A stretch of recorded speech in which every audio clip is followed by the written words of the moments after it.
this schedule really shapes up for a playoff run with a 12-team playoff. Areas that, you need to get from experience, which is just, hey, I need to make quicker decisions. How do you define success for this team? National championship.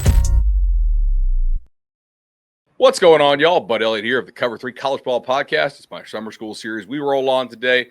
That's Jeff Errman. Does an awesome job covering Maryland for us. Let's talk a little Terps. Jeff, welcome back, man. Honored to be back, bud.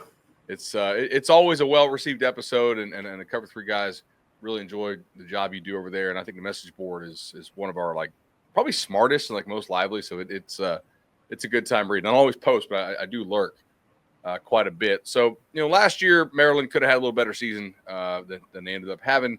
But some bright spots. Obviously, the win over USC was pretty awesome. This year, what's the vibe going into the season? I mean, from the inside, the vibe is confident. On the outside, obviously, the wins total, the over/under for the season's only 4.5. People are pretty down on them overall, I'd say. But when you talk to people over there in the building, they feel like they're improved. They're definitely young. That's a huge question. The question is, can you win with all this? So much of your top talent is younger guys, and obviously the most notable being Malik Washington, the freshman quarterback. But over there, they feel good that it's going to be a successful season. You mentioned Malik Washington, quarterback, guy we had to lead 11, really promising dude. I know a lot of teams tried to pull him away from the Terps down the stretch, but he held strong with his commitment there. They also took Justin Martin from UCLA. It sounds like you're fairly confident that they're going to play Washington? But entering the offseason, I felt like Washington wouldn't start right away because it's just so difficult to do, as we've seen time and again, especially the Big Ten level for a freshman quarterback. But as camp went on, I think he really asserted himself.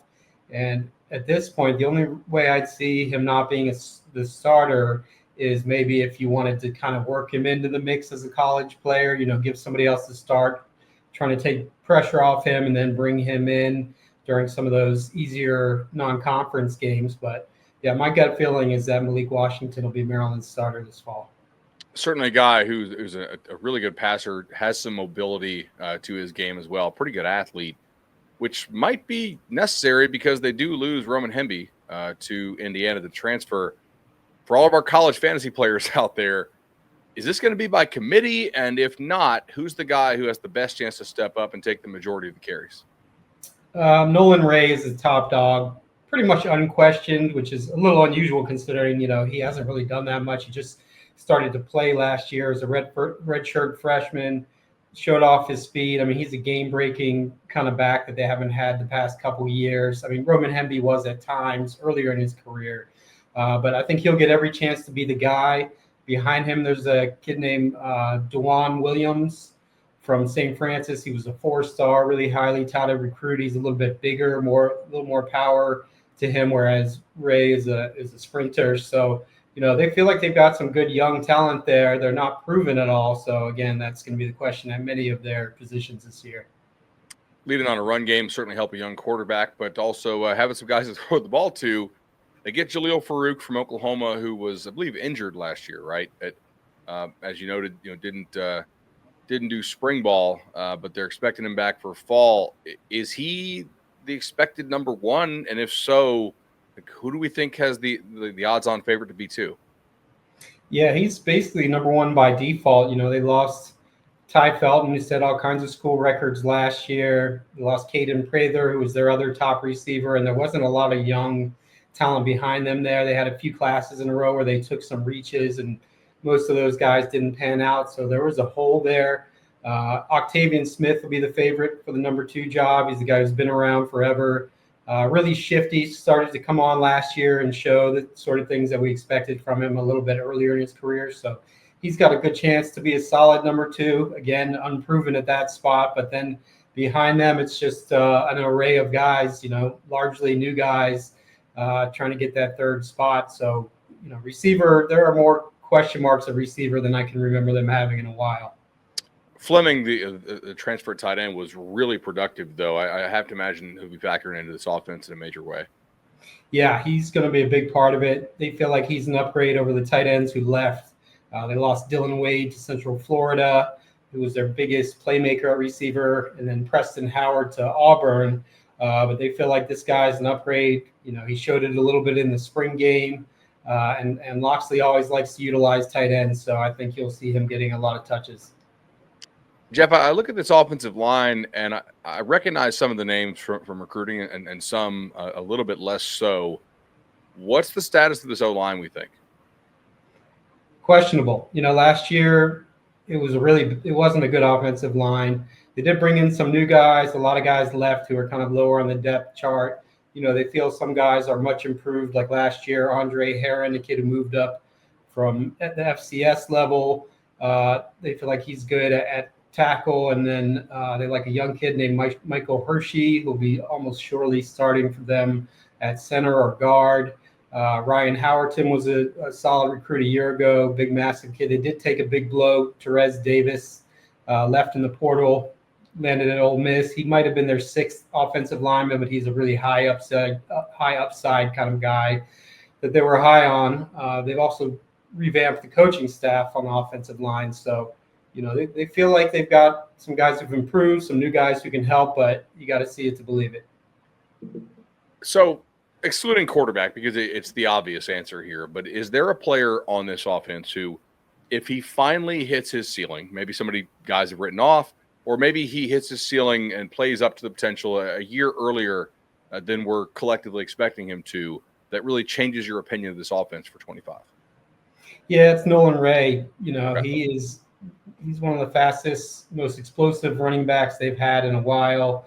Last year, the offense was not great. The offensive line was not great, and he didn't get as many touches as expected. But, he still outperformed Roman Hemby yard per carry wise.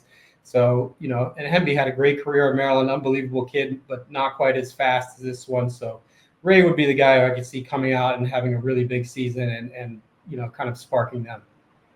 They're running the same offense as last year, I assume?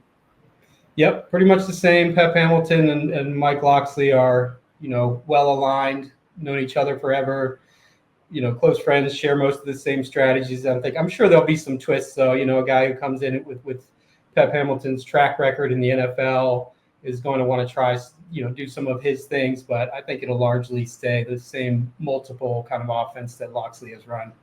Are you expecting tempo out of these guys? That's a good question. I think a lot of it depends on the offensive line and the quarterback. Sure. It's really hard to say. You really don't know what the personality of the offense is going to be necessarily. You hope you can do some smash mouth this year that you couldn't do last year, protect the quarterback a little bit better. But until we see how the QB and the line look, it's really hard to say what kind of tempo it'll be. Totally. All right, Jeff, let's hit a break. On the flip side, we'll come back. We'll talk a little Terps defense.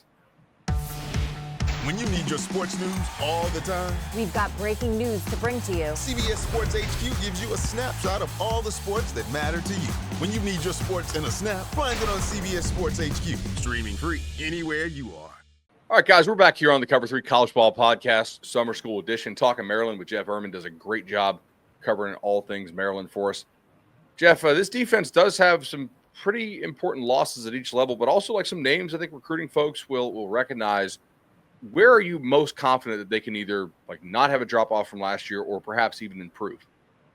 I think it's linebacker, which might sound like a funny answer because 2 of the most recognizable names there each transferred out during the offseason, Caleb Wheaton and Kellen Wyatt. So Wyatt to Indiana and Wheatland to Auburn.